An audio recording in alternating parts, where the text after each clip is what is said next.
Senhor não ouvirá. Olá, meus queridos irmãos Mas a verdade deste Deus tem canal. ouvido Estamos e aqui tem com a terceira atendido a parte voz da minha pregação oração. no culto de Salmo missões 27, versículo 8, a Bíblia vai dizer: com o quando tu presbítero disseste, Jonas buscai o meu Bezerra, rosto, pregando no o meu culto da coração Assembleia de disse a Deus ti, Bela o Vista, em teu Lagoa rosto, Redonda. Senhor, eu buscarei. Assista a terceira parte Salmo e 109, compartilhe com versículo os 4, irmãos. em troca da minha amizade, eles me acusam, mas eu permaneço em oração. Jeremias 33:3, clamas a mim e respondeste-ei e anunciar-te-ei coisas grandes e firmes que você não sabe. Sabe, irmãos, as nossas causas impossíveis e difíceis. Sabe, as questões que nós não conseguimos resolver com a força do nosso braço, com a nossa própria mão. A nossa oração consegue alcançar o nosso Deus. Nós conseguimos alcançar o nosso Senhor, porque Ele diz no livro de Isaías: entra em juízo comigo e apresenta as tuas questões. Ele está dizendo a nós, para nós colocarmos diante dele as nossas questões, não que isso talvez mude as consequências ou algum fato que Deus já tenha determinado, mas muitas vezes aquilo que Deus coloca em nós, na nossa vida, a dificuldade não é para mudar o próprio Deus, porque não tem como. Deus é eterno, Ele é imutável, mas é para mudar a nossa vida.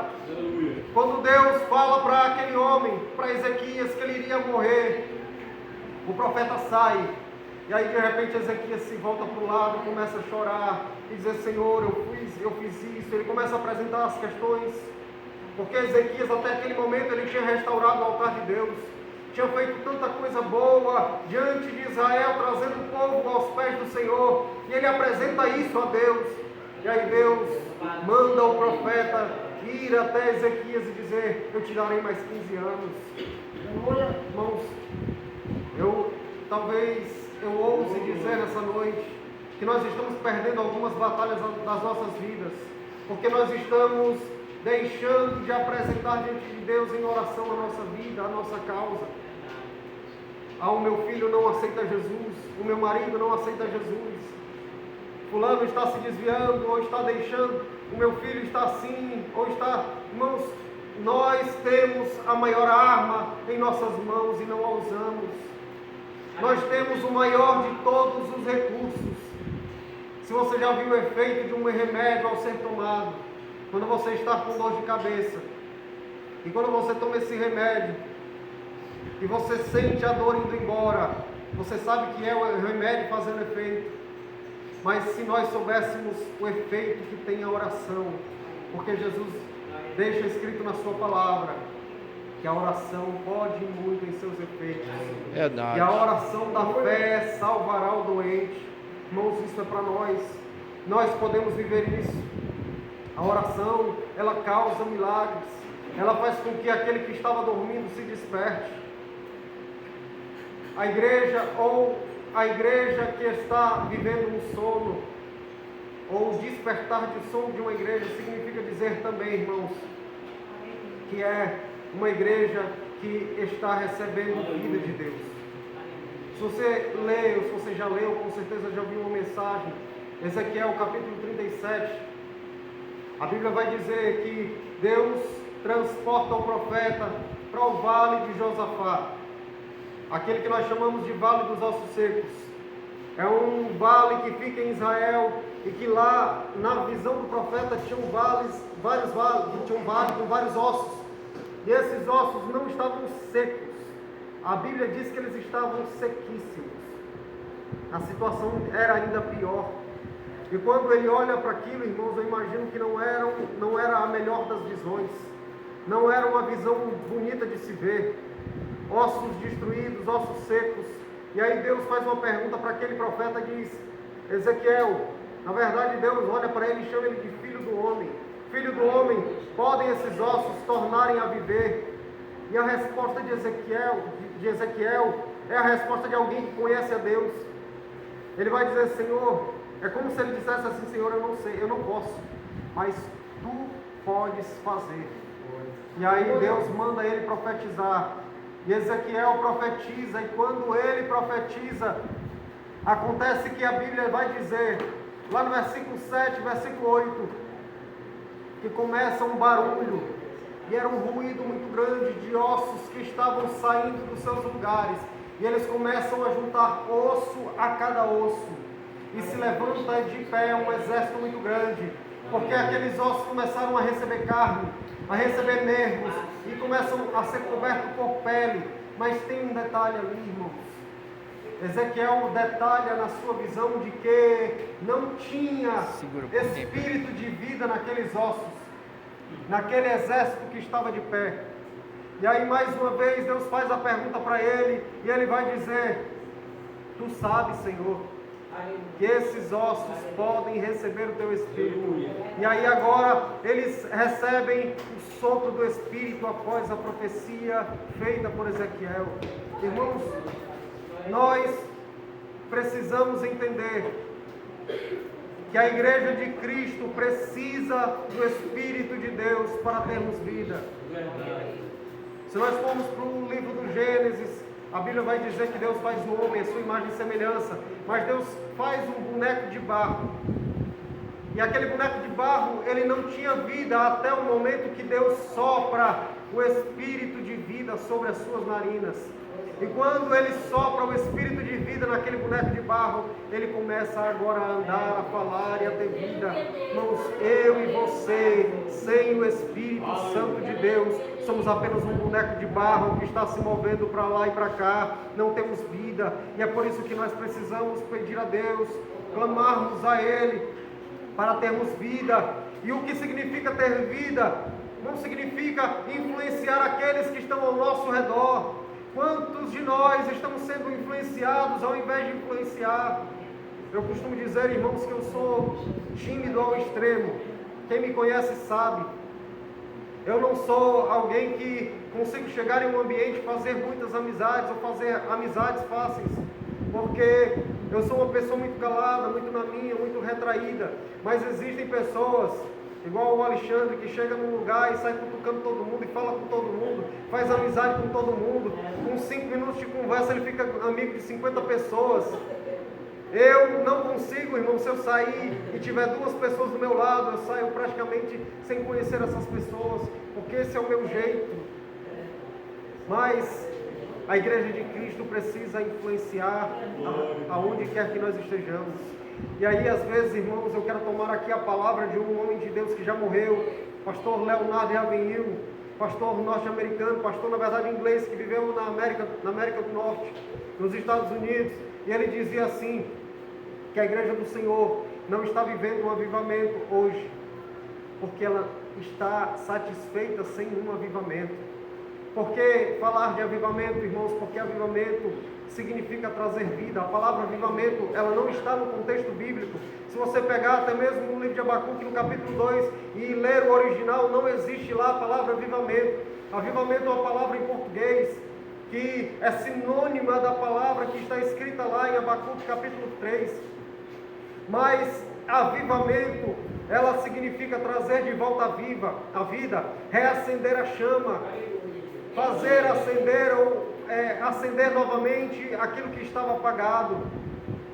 E quando nós começamos a entender o que significa avivamento, olhar para o texto bíblico e entender o que significa avivamento, irmãos, avivamento significa trazer de volta a vida, reavivar aquilo que estava morto, trazer ou acender de novo a chama do Espírito em nossa vida que está sendo apagada. E aí, muitas vezes, alguns de nós estão vivendo do passado, porque está dizendo, antigamente eu orava mais, antigamente, quando eu chegava na igreja eu chorava, antigamente eu estava na igreja e acontecia isso, antigamente eu pregava e acontecia, antigamente eu cantava e acontecia. Irmãos, mas crente não pode viver daquilo que se passou. Isaías, no capítulo 64, se não me falha a memória, ele vai dizer assim: ó, se fendesses os céus e descesses, assim como o fogo que é descido dos céus e acende ou queima os gravetos. Aquele homem está pedindo na sua oração: Senhor, faz fender os céus, desce a tua presença em nós, faz de novo acender a chama do teu Espírito Santo nos corações do teu povo. O salmista, no Salmo 126, ele vai dizer: quando nós estávamos ou fomos trazidos do cativeiro para Sião, nós estávamos como aqueles que sonham. A nossa língua se encheu de cântico, A nossa boca estava alegre, com um sorriso, e as nações olhavam para nós e diziam: o Senhor tem feito muito por estes. E o salmista vai escrever no versículo seguinte: o Senhor tem feito muito por nós, por isso estamos alegres. E aí ele faz um pedido: Senhor, faze-nos regressar como as correntes do Negueb. E é interessante esse versículo, esse penúltimo versículo, irmãos, porque aquele que conhece o Negueb, ou que já ouviu falar e já estudou sobre o assunto, Negueb, ele é um deserto que fica em Israel. Ele é um deserto onde acontece um fenômeno que de repente aparece uma nuvem carregada e começa a derramar uma chuva torrencial. E essa chuva, ela inunda o lugar, ele começa a fazer pequenos rios. E de repente, depois de cair muita chuva, aquele rio começa a desaguar. Ele parece um mar de água que passa sobre o deserto. E depois de algumas semanas, o deserto começa a florescer e começam a aparecer pequenas e belas flores daquele lugar que era deserto por causa da água que caiu. E o salmista está dizendo assim: Senhor, faze-nos florescer da mesma forma que o deserto, quando as correntes passam no Negueb. Porque, irmãos, porque muitos estão agora, vivendo agora, assim como estava sendo dito no Salmo 126, uma vida vazia e seca, que não consegue mais sentir Deus. E aí, de repente, ele agora se vê distante de Deus, mesmo estando perto dele. Porque estamos à igreja, ou vamos à igreja, e não conseguimos sentir a presença daquele que está aqui. Porque o mais importante, irmãos, não são os louvores cantados, não são os irmãos que sobem no altar. Porque o mais importante de estar aqui é o nosso Deus, é a presença dele. O pastor estava falando acerca disso, ele vai dizer assim, que ele começou a reclamar da falta dos irmãos que deixavam de vir à igreja. E um dia o ministro de louvor mandou uma mensagem para ele e disse: olha, pastor, eu não estarei na igreja hoje, porque hoje à noite vai ter o aniversário de um familiar e eu vou precisar ir, não posso fazer essa desfeita. O pastor desligou e ficou chateado com aquele irmão e começou a dizer: como é que pode? O irmão tem um ofício na igreja e não vai hoje, vai me deixar na mão. E ele começou a reclamar e reclamar e reclamar. E de repente ele disse que ouviu Deus falando com ele, dizendo assim: por que você está reclamando da falta dos irmãos? Por que você está reclamando? Porque o irmão A, o irmão B não está indo à sua igreja, ao seu templo, à sua congregação. Porque há muitos dias eu não piso lá e você não sente a minha falta.